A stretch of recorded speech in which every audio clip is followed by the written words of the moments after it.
Hi, and welcome back to Alcott Stories, where every twist has a heartbeat, and every heartbeat tells a story. Tonight's tale, it's one you've never heard before. What happens when a billionaire's most private donation ends up in the hands of a woman he's never met, and fate demands they face the impossible together? But before we dive into this unforgettable journey of accidental destiny, love and sacrifice, I've got one question for you. Where are you watching me from, and what's the time right now? Type it in the comments. I love seeing how far these stories reach across the world. Alex Carter was the kind of man who made people look twice, not just because of his stunning blue eyes or the way his tailored suits clung perfectly to his tall frame, but because of the air of mystery that followed him like a shadow. Born into wealth but carved by discipline, he'd built a business empire that touched every industry from tech to real estate, yet kept his personal life sealed behind walls no media outlet could penetrate. Despite every tabloid claiming secret romances, Alex had never even kissed a woman. At 33, he was still a virgin, not due to inexperience, but out of intentional restraint. A man who feared the vulnerability love might demand. But he felt time creeping behind him, whispering about legacy. So, one rainy afternoon, he made a decision. He would donate his sperm, strictly confidential, to ensure a part of him lived on, even if he never opened his heart. It was supposed to be simple, controlled, anonymous. The clinic he chose was known for discretion and elite clientele, and the process was handled with cold precision until the day Dr. Kenneth Wallace, distracted by a call from his sick daughter, made a mistake that would ripple through 3 lives. On the same day Alex's sample was processed, Naomi Blake arrived for what she believed was a hormone regulation shot.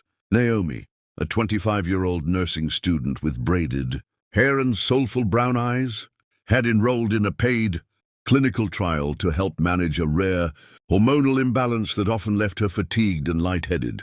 She had no idea that behind the sterile walls of the clinic, someone else's destiny was being stitched to hers without consent. Naomi had dreams, quiet, humble ones. She wanted to finish school, maybe teach someday, and finally afford a place of her own without working double shifts. When the nurse handed her the consent form, she signed without hesitation, never imagining the syringe held more than just hormones. That day changed everything. Her body felt strange the next morning, but she chalked it up to side effects. She had no idea that cells were already dividing inside her, forming life from a billionaire she'd never met. Meanwhile, Alex went back to boardrooms and billion-dollar decisions, never once suspecting that his genetic code had entered someone's bloodstream without permission. Weeks passed. Naomi's symptoms worsened, nausea, mood swings, and a flutter in her belly she couldn't explain. Her doctor ordered tests, and when the results arrived, her world shattered. Pregnant, impossible. She hadn't even been kissed, let alone touched. She laughed in disbelief, then cried in fear. The clinic ran internal reviews, and behind closed doors, panic erupted. A switch had happened, and the name that kept surfacing in the logs, the one tied to the donor number, was a name they feared whispering aloud. Alex Carter. Dr. Wallace debated confessing, terrified of lawsuits and career destruction. But secrets, especially those born of mistakes, have a way of clawing into the light. Naomi, unaware of the identity of the donor, began to wonder if she was part of something much bigger than she signed up for. Her reflection changed. Her emotions deepened. She talked to her belly, still not knowing whose legacy she carried. Alex, on the other hand, started receiving strange calls from the clinic, asking if he'd reconsidered future donations, a question that raised alarms in his gut. He requested a record review, and when he saw the redacted notes, something inside him twisted. He demanded answers. The truth was coming, like a storm on the edge of calm seas. 2 lives, once strangers, were now tied by blood and fate. And neither Alex nor Naomi knew that soon. They would stand face to face, hearts caught in a story neither of them chose, but both would be forever changed by. Because sometimes destiny doesn't knock, it breaks in. Naomi stared at the ceiling of her small apartment, clutching the crumpled medical report in trembling hands, her mind swimming in disbelief as a storm of nausea rose in her chest again, a cruel reminder that this wasn't some clerical joke or laboratory fluke. She had taken every precaution, every pill, every routine test for years, and now the impossible stared her down. She was carrying a child. Her body felt foreign, betraying her innocence with every heartbeat. She hadn't even been kissed. Yet something sacred within her had been awakened by a hand she never invited. Each morning she woke up weaker, the sun dimmer, her emotions messier than they'd ever been. She cried at a dropped spoon, laughed in the middle of a sad movie, then collapsed into fits of sobs when silence returned. The doctor had delivered the news with a strange stiffness, his eyes dodging hers, as though guilt curled behind his pupils. "There's something we need to tell you," he'd begun, avoiding the word pregnant like it might shatter the walls of the room. The conversation had shifted from science to confession, and as Naomi's confusion morphed into horror, her breath caught. The injection wasn't hormonal after all. Somewhere in that sterile procedure room, another person's future had been mixed into her bloodstream. The clinic admitted a complication, but their voices trembled with fear of exposure. The donor was listed as anonymous, and the file was supposedly sealed, but for reasons no one could explain, Naomi's name kept appearing in records she never signed up for. With every new piece of information, she felt like a puppet tangled in invisible strings. She spent nights researching fertility clinics, looking up legal definitions, trying to make sense of what happened to her body. But none of the words on the screen could explain how a virgin becomes pregnant. Without a single touch, her best friend, Layla, thought she was being pranked. "Girl, this is some immaculate conception stuff," she joked nervously, though her eyes betrayed concern. Naomi wasn't laughing. Her hands shook when she washed dishes.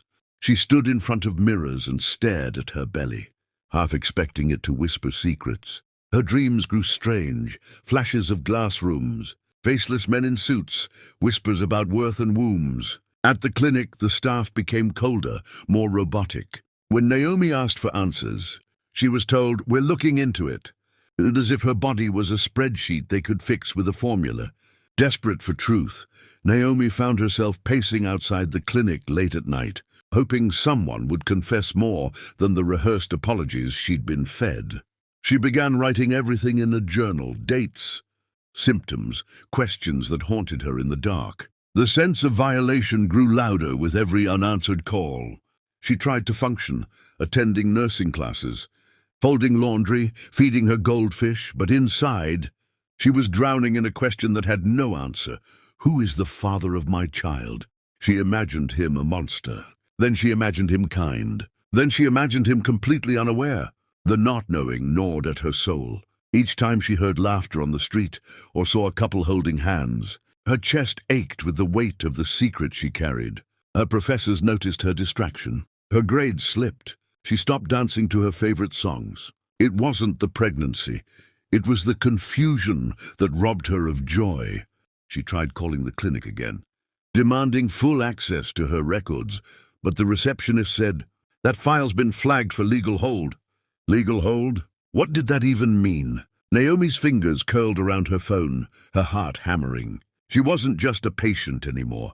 She was part of a scandal. She could feel it in the way the doctor's voice faltered, the way the nurse avoided her gaze, the way everything around her suddenly felt scripted. The word lawsuit hovered on her tongue. But what she wanted more than justice was clarity. She needed to look the father of her child in the eyes, not for blame, but to understand how a stranger had been planted inside her without permission. She tried to move forward, but each breath was a battle. She rubbed her belly at night, whispering promises to a life she didn't ask for but already couldn't live without. And in her gut, a new instinct stirred. Someone out there knew exactly what happened. And soon, they would no longer be able to hide. Alex Carter's morning began with the usual precision: black coffee, crisp headlines, 3 urgent meetings lined up. But by midday, everything he thought he controlled began to unravel with a single email from the fertility clinic. It was labeled routine confirmation, but the words inside left a bitter chill across his spine. He scanned the message once, then again, his blue eyes narrowing as confusion turned to suspicion. It referenced the destruction of his stored genetic material, something he had explicitly requested. But now the file showed an anomaly.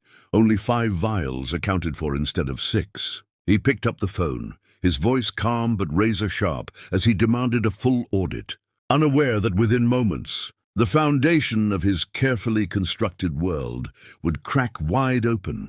Within hours he was seated in the director's office, sterile and silent, as the head physician stumbled over sentences, his hands sweating, his lips dry. "Mr. Carter," the doctor began, "there's been a situation." Alex's heart slammed against his chest, and for the first time in his adult life, he wasn't sure he wanted to hear the rest. But he had to. The truth hit like a punch to the ribs. One vial had been accidentally used without consent, without notification, without dignity. His fists clenched at his sides, and the room blurred at the edges as rage boiled beneath his skin. He had trusted them, signed contracts, paid generously for privacy, for control, for choice. And now, a stranger, somewhere out there, was carrying his child. His breath hitched, but he refused to show emotion. He stood, straightened his suit, and demanded the name. The doctor refused. "It's confidential," he said, as if that word could soften the theft of something so sacred. Alex laughed bitterly, low and cold. "You're protecting her privacy after violating mine." The hypocrisy reeked. A team of lawyers was summoned, but no file could be unsealed without court approval. Still, Alex couldn't stop picturing her. Who was she? Was she frightened? Did she even know? Did she want his child? Was she a victim like him, or part of some elaborate scheme? His mind spiraled through possibilities, each one more unbearable than the last. For all his billions, for all his boardrooms and power, he had no control over this. He was no longer just a businessman, he was a father. Unintentionally, anonymously, unwillingly. His phone buzzed with meeting reminders, but he ignored them. His life had split in two, before the truth and now. He poured himself a drink in his penthouse that night, but it tasted hollow. The city lights flickered outside his floor-to-ceiling windows, mocking his solitude. He imagined her brown eyes, her quiet wonder as she found out, whoever she was. Did she curse him? Did she cry? Did she look at herself and see him in her reflection? Every time he closed his eyes, he saw her shadow. Not a face, not a name, but the presence of her. A woman tied to him forever, through a decision neither of them made. He didn't sleep that night. Instead, he called private investigators, threatened to expose the clinic, demanded records through every legal channel he could reach. Still, the only name he got was sealed. But the whisper haunted him. Someone is carrying your child. Someone out there would soon bring a part of him into this world, a part he hadn't even shared with a woman. His virginity, once a shield, now felt like an open wound. He'd given nothing and lost everything. His mind, usually sharp, struggled to focus. Board members noticed. His assistant commented on the darkness under his eyes, but he told no one. How could he? His name was built on control, precision, brilliance, and now a story too surreal for even the gossip pages. He tried to work to move on, to drown the truth in deadlines. But every heartbeat whispered the same question. Who is she? Was she struggling? Was she proud? Did she hate him? Did she even know his name? He imagined her walking alone, hand on her belly, trying to understand a miracle that wasn't hers to choose. His anger softened into curiosity, then hardened into obsession. He had to find her, not to blame, but to understand. He deserved that. They both did. Somewhere beyond the chaos of his empire, a woman carried the beginning of a new legacy. And Alex, once a man of walls and boundaries, was about to step into a storm that even his billions couldn't control. Alex stood before a room full of lawyers, his voice cold and calculated as he finalized the lawsuit that had already ignited sparks behind clinic doors, demanding accountability, justice, and answers that still danced just out of reach. News of the scandal leaked like water through cracked glass. spreading across media outlets with hunger, but despite the firestorm building around his name, he gave one order: keep her identity protected. She didn't ask for this. Neither of them did. Yet she was part of him now, whether the world knew it or not.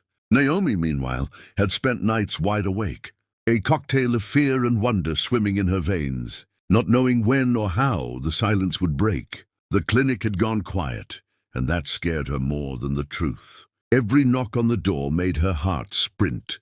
Every unknown number sent dread crawling up her spine. And then one evening, when the sky bled pink and the city hushed into shadows, her doorbell rang. Her steps were slow, cautious, but something in the air felt final, like whatever waited on the other side would not be undone. She opened it, and there he was, tall, stark, real, Alex Carter, not the man from headlines or financial magazines, but a living breath of contradiction, powerful yet broken, poised yet unraveling. Their eyes met, and the moment suspended between heartbeats. Naomi's breath hitched, her hand instinctively brushing over her belly. Alex's eyes dropped there too, just for a second. And in that glance, lifetimes passed. No introductions, no greetings, just the roaring silence of two strangers tied by blood, biology, and a mistake neither of them made. He hadn't known what he'd expected. Tears, anger, maybe fear.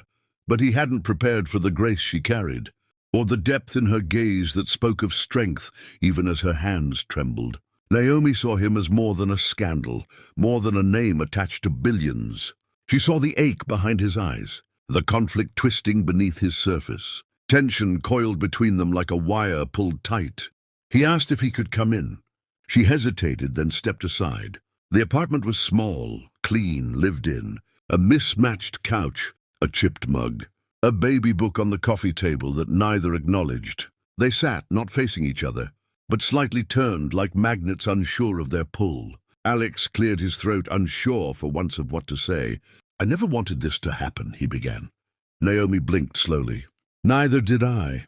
There was no hostility, just exhaustion. Shared confusion.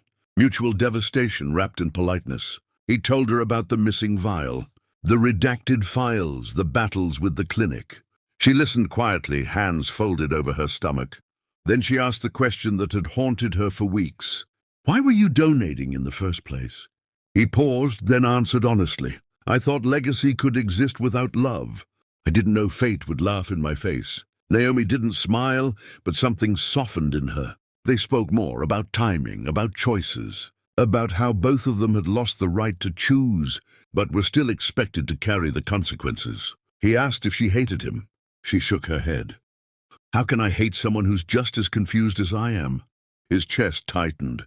No woman had ever spoken to him without expecting something.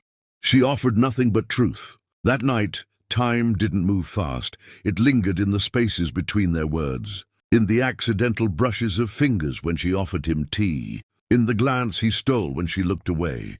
Before he left, he looked at her belly again and whispered, "I never planned to be a father, but I won't walk away." Naomi nodded slowly, unsure what that meant, yet strangely comforted. As the door closed behind him, she leaned against it, eyes shut, breath caught between fear and hope. Alex stepped into the night air, overwhelmed by the feeling that fate hadn't just made a mistake. It had handed him something he didn't know he needed. They were two lives, strangers until now, caught in a collision only destiny could orchestrate. Neither of them asked for this, but neither of them would forget it. The days that followed were a quiet tug-of-war between obligation and something gentler that neither of them dared to name. At first, their meetings were structured. Clinical updates, questions, schedules, all under the banner of legal responsibility. But somewhere between the quiet coffees and shared silences, formality faded, replaced by the strange warmth of unexpected familiarity. Naomi noticed how Alex always checked the exits before settling into a room, like a man used to escape routes. He noticed how she traced circles on her belly whenever she spoke about the future, like her touch could map out the unknown. Their conversations drifted from pregnancy plans to childhood stories, secrets that slipped out softly, like Naomi's first job at a bakery or the way Alex couldn't sleep without white noise humming nearby. She talked about the classroom she once imagined herself in, chalk-stained fingers, teaching kids who didn't believe in themselves. He listened, really listened, something he hadn't done in years. She spoke of tuition fees that swallowed her dreams whole, of rent paid late, of a mother who left too early and a father who stayed just long enough to make her feel unworthy. He didn't pity her. He admired her. She had endured more than most, and still carried her pain like poetry, soft but sharp. When he offered financial support, her smile faltered. "I'm not for sale," she said, her voice calm but firm. That moment etched itself into his bones. Her refusal wasn't pride, it was principle. She wanted dignity more than dollars, and he had never met anyone who looked him in the eye without fear or favor. Naomi didn't care that he was Alex Carter, a billionaire tycoon. She saw the man behind the money, the restless soul, the weariness tucked beneath tailored jackets, the man whose silence said more than his speeches ever could. One evening, after a long ultrasound appointment, he invited her to dinner, not a restaurant, but his penthouse, private and undisturbed. She hesitated, but something in his voice, quieter than usual, made her accept. She arrived in a modest dress, hands clasped nervously, only to be greeted by soft lighting, gentle music, and a view that stretched into forever. The dining table wasn't adorned in grandeur, just 2 plates and a candle flickering like a nervous heartbeat. They ate slowly, spoke softly. Alex told her about growing up in a mansion that always felt cold, of a father who taught him to win but never how to feel. Naomi listened, not as a guest, but as someone who understood the ache of wanting something more than survival. She laughed when he admitted he'd never learned to dance. He smiled when she confessed she still believed in miracles, even after everything. As dessert melted between them, the city glowing beneath, he looked at her, not her belly, not her circumstances, just her, and said, "What if fate knew better than we did?" She froze, spoon halfway to her lips, eyes locked on his. It wasn't a line, it was a confession, a surrender. The air thickened. Her pulse raced. For once she didn't look away. "Maybe it did," she whispered. And in that suspended moment the world outside dimmed. They were no longer tied by accident, but pulled together by something deeper, something that made sense, without needing to be logical. She wasn't a mistake, he wasn't a savior. They were 2 people finding fragments of hope in a mess neither asked for. That night, as she left, he walked her to the elevator in silence, their fingers almost brushing. No promises were made, no lips touched. But a new seed had been planted, one that had nothing to do with biology. It was the beginning of something real, something slow, something fragile and rare. Love, not loud or dramatic, but the kind that grows in unlikely places, watered by respect, patience, and a shared willingness to try. Just days after their quiet dinner and the moment that hovered like an unspoken promise, the world outside erupted like wildfire, lit by greed, rumor, and betrayal. A leaked document, a whispered tip, a photo snapped from a distance. Suddenly, Naomi's name trended online, not as a woman, but as a scandal. "Billionaire's accidental baby mama," one headline screamed. "Gold digger or victim?" asked another. Her face, once hidden in the calm of anonymity, now splashed across gossip sites, edited into dresses she never wore, with captions that made her stomach twist. Reporters camped outside her apartment, shouting invasive questions, digging for dirt that didn't exist. Her quiet world was shattered. Strangers sent hate mail. Women called her a manipulator. Men made offers no woman should hear. Meanwhile, Alex watched it all unfold from his office, his fists clenched as headlines crucified the woman who had shown him more honesty in a few weeks than most people had in his lifetime. The boardroom buzzed with nervous energy. Investors flooded him with calls. His stock dipped. His advisors begged him to release a statement denying involvement. "This isn't personal, it's business," one said. But Alex was done separating the two. He walked into the board meeting in a steel-gray suit, but his voice carried fire. The room fell silent as he took his place at the head of the table, eyes scanning the faces of men and women who measured worth in numbers, not in hearts. Then, without flinching, he said the words that split his life in two. "She's carrying my child," he began, his voice clear, steady. And she's the only woman I've ever loved. Gasps ricocheted across the room. A paper slipped from someone's hand. Another whispered, "Is he serious?" But Alex didn't flinch. He looked each board member in the eye, daring them to challenge what he'd just declared. "If choosing her means losing this seat," he added, "then I gladly give it up." Silence swallowed the room. Within the hour, his resignation trended alongside Naomi's name. Cameras swarmed his building. Stockholders panicked. Yet for the first time in years, Alex Carter breathed without weight on his chest. Naomi sat on her couch, staring at the TV in disbelief as a news anchor repeated his words with awe. Her heart slammed against her ribs. She didn't care about the empire he walked away from, only the reason why. She rushed into the rain without a jacket, past the flashing bulbs, past the cameras calling her name, all the way to the tower where the man who turned her world upside down now stood alone. Security tried to stop her, but his voice echoed from behind them. "Let her in." When the elevator doors opened, she found him not in his office, but standing by the window, staring out at the skyline he once ruled. She didn't speak at first. She ran into his arms. No hesitation, no apology, just raw, beautiful urgency. "You gave up your world for me," she whispered, breathless. He held her face in his hands, brushing away tears neither of them tried to hide. "I didn't give it up," he said softly. "I just finally chose something real." The moment bent around them. No camera, no lawyer, no contract. Just two souls colliding with the force of all they had endured. He kissed her like a man claiming the only truth that ever mattered. She kissed him back like a woman who finally knew what it meant to be seen, chosen and cherished. The city kept buzzing.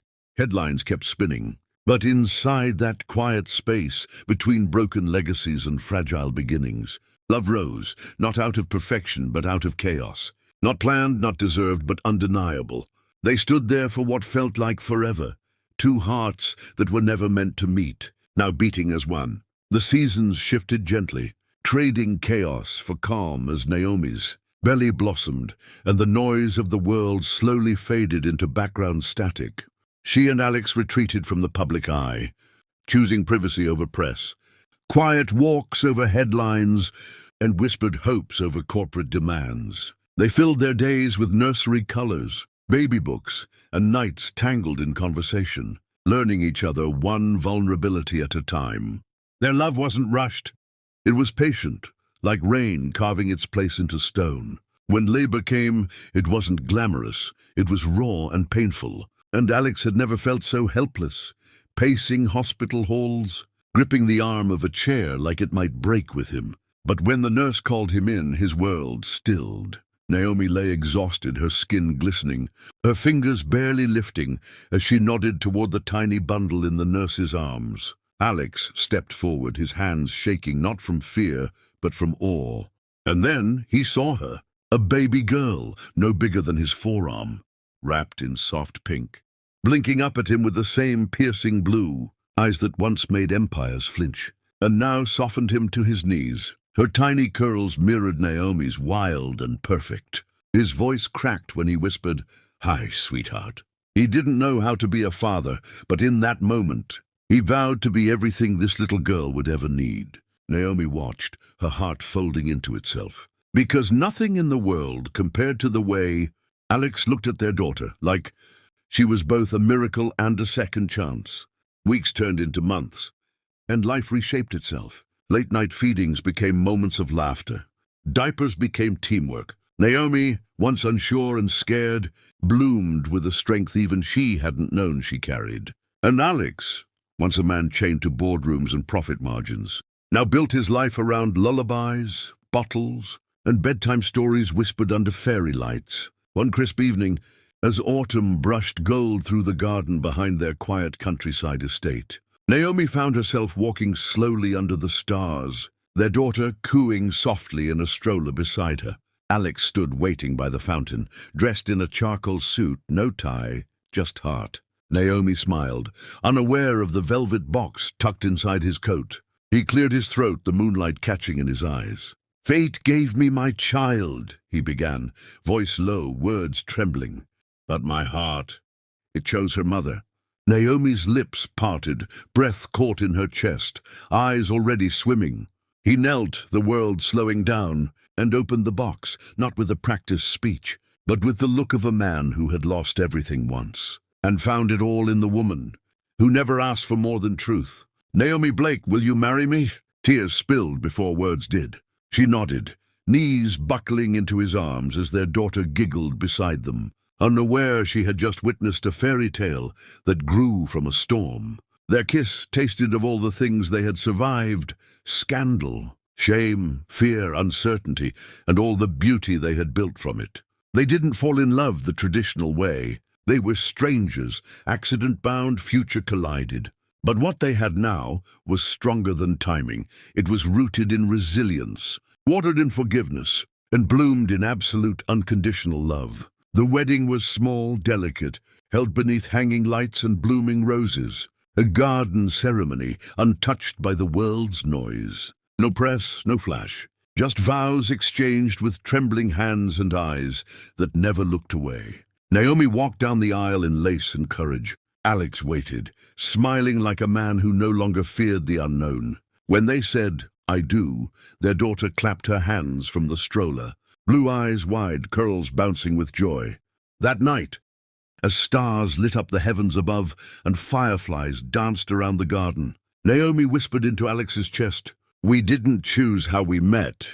He kissed her forehead and finished, "But we chose what came next." And in that moment, as their daughter slept between them, the world didn't just make sense, it felt like home.